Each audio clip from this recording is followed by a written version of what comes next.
While staying near Barnard Castle in the northeast of England, Winston and I went on a hike to see HIGH FORCE Waterfall. Now it's 22 metres high and it has the largest volume of water falling over an unbroken drop when it's in full spate.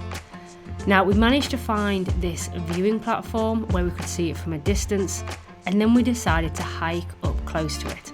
Now Winston had to stay back because I didn't want him to risk it going over the edge, and then I could film over the drop.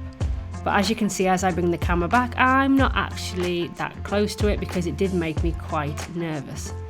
Now of course Winston is such a good boy, waiting where he was told to, so I found a more safe place for him to go and have a paddle because he does love water. And then it was back to the pod for him to have some scratches, and that's another adventure done.